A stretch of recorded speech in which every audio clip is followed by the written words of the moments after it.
The Rebel Capitalist Show. How is the censorship there?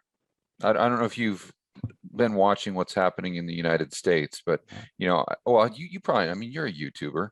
I mean, you kind of address the same topics, but I think maybe I have a more strong opinion on certain things that would get me in trouble with YouTube or whoever.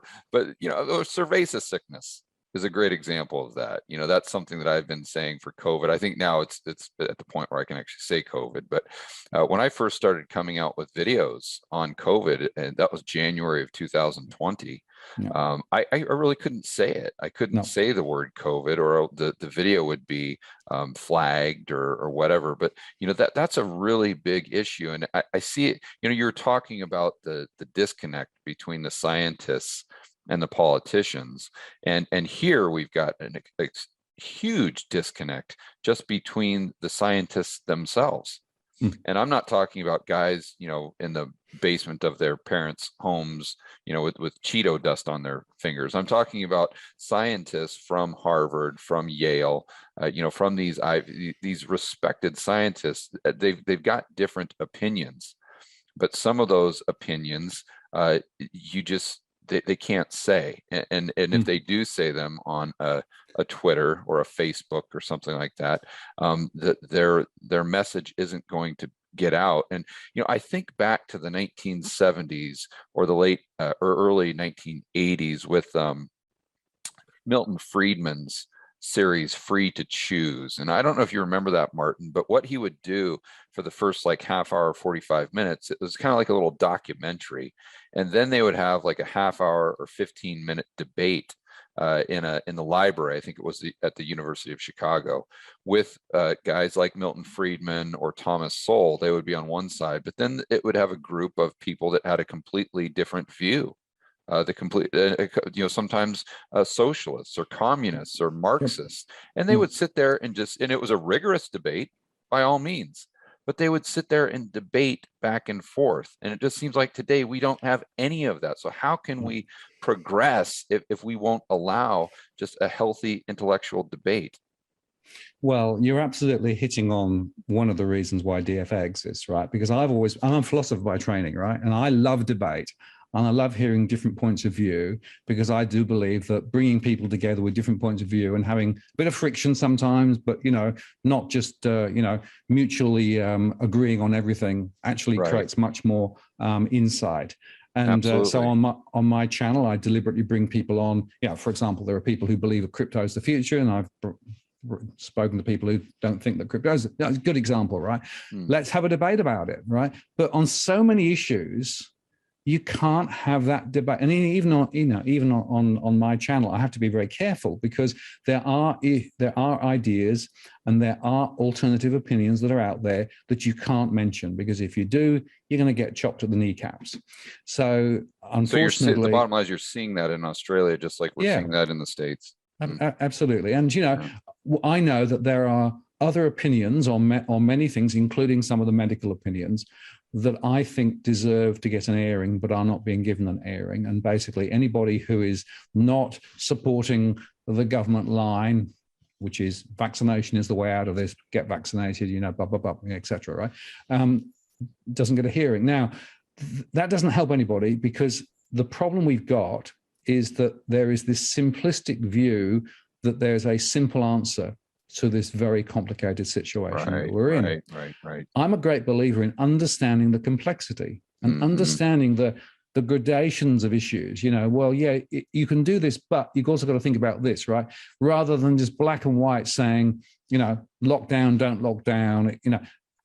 Unfortunately, social media doesn't help. The spin that we get from our politicians, they give their daily press conferences that you might just not bother to listen to, because it's precisely what they said yesterday and the day before and the day before and the day before. So it doesn't actually bring anything to the table. And unfortunately, even the mainstream media tend to just be parroting the same story too. So there is a real question about real free speech. There's a real question about diversity of ideas. There's a real question about how we have more intelligent debates about things, because I'm a great believer in those debates being really important, because it will help to inform and educate.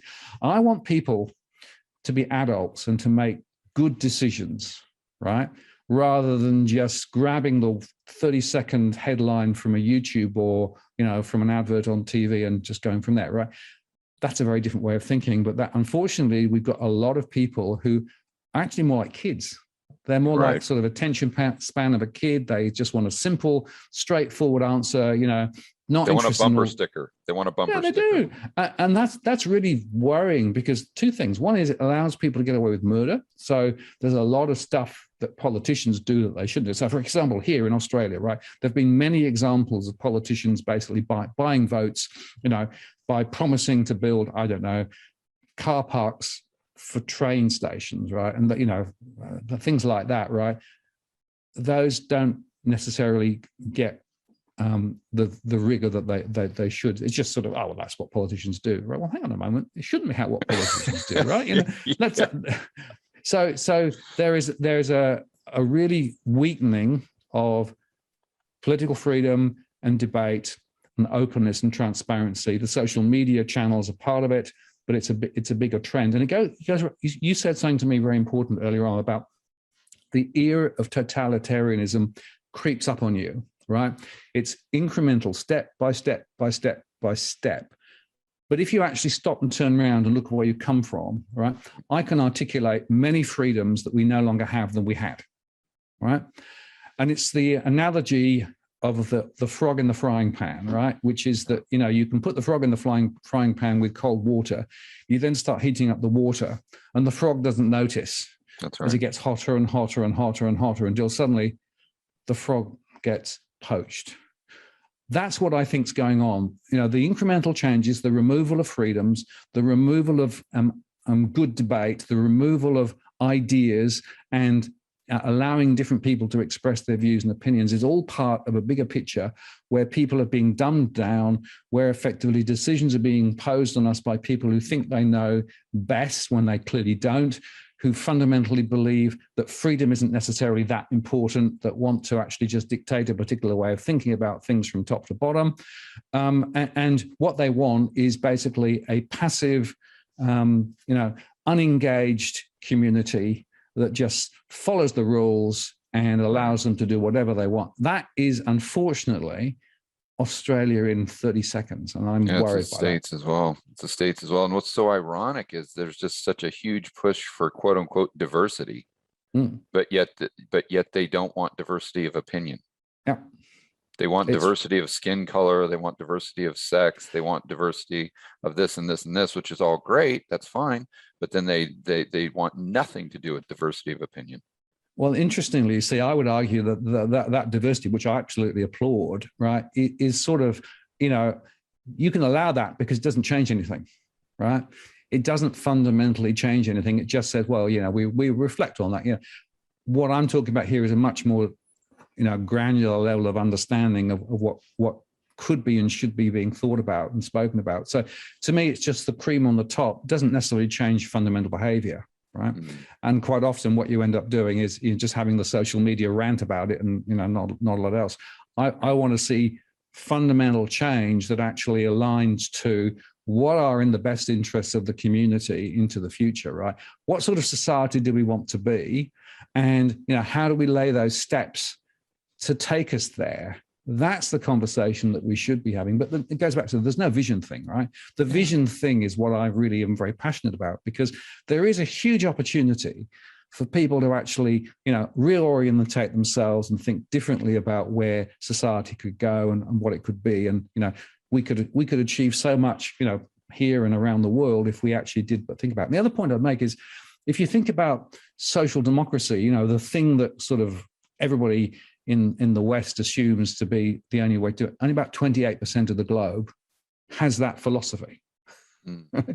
So there are actually more of the global population have different fundamental philosophical viewpoint than what we do in the West. And in fact, I would argue that we're degrading this dramatically because of our inability to be able to actually think in visionary terms and to think about the future and to lay some plans and some steps.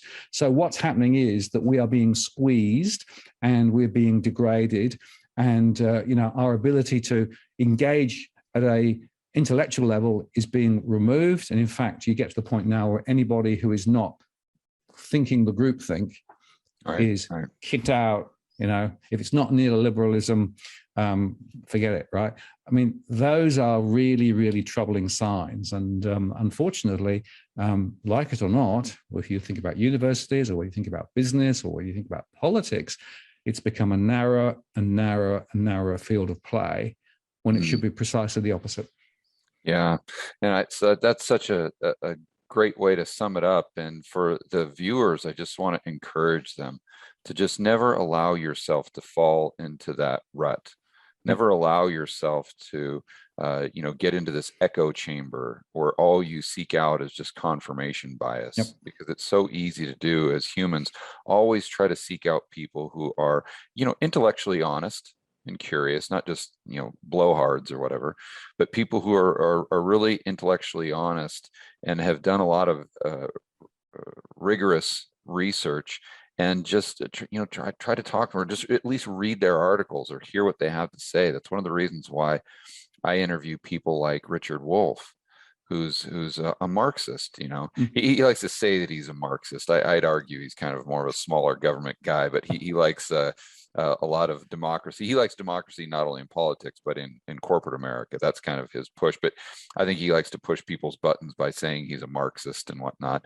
But he has some views. I mean, most of his views are very contrary to my own. But he's a great guy, and he's a smart guy. He's a smart guy. And so, I like to have people like that on, and I just encourage everyone to try to seek out those types of people or that type of content, because it's just going to make your views better, more intelligent, and stronger moving forward.